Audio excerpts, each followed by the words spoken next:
Ikomplu jiżdiedu l-każi attivi ta' COVID-19 fil-Gżejjer Maltin kif issa l-poplu ilu jħabbat wiċċu ma' din il-pandemija għal din l-aħħar sena u 8 xhur. Fl-aħħar 24 sija pajjiżna reġistra 50 każ ġdid tal-virus filwaqt li l-persuni rikoverati fl-isptar Mater Dei pożittivi għal COVID-19 baqgħu jammontaw għal 16 inkluż 3 fit-taqsima tal-kura intensiva.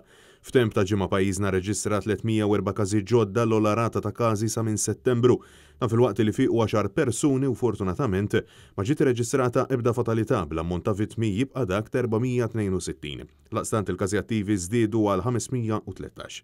Intant, f'konferenza tal-aħbarijiet, il-Ministru għas-Saħħa Chris Fearne saħaq illi 10 mis-16 persuna rikoverati l-isptar Mater Dei huma ivvaċċinati, b'6 minnhom ma ħadux it-tilqima. Fil-waqt li spjega li l-età medja ta' dawn il-persuni huma bejn is-60 u 80 sena u ħadd minnhom ma huwa parti mis-70,000 illi ħadu l-booster s'issa. Apparti dan, fil-maġġoranza tal-każi l-ġodda is-sintomi qed ikunu ħfief jew assolutament xejn. Madankollu ammetta illi n-numri ta' każi fil-komunità qed jiżdied b'medja ta' 43 każ kuljum u brata ta' pożittività issa tisboq 2%.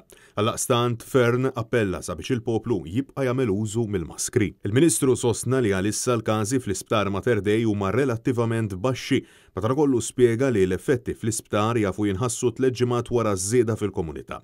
Għallaqstant saħaq illi għalissa r-restrizzjonijiet mhux se jiżdiedu iżda lanqas ma huma se jonqsu. Chris Fearne spjega wkoll li minn mindu fetħu l-iskejjel ġifieri fl-aħħar 6 ġimgħat kien hemm mal-152 każ fl-iskejjel bejn Malta u Għawdex.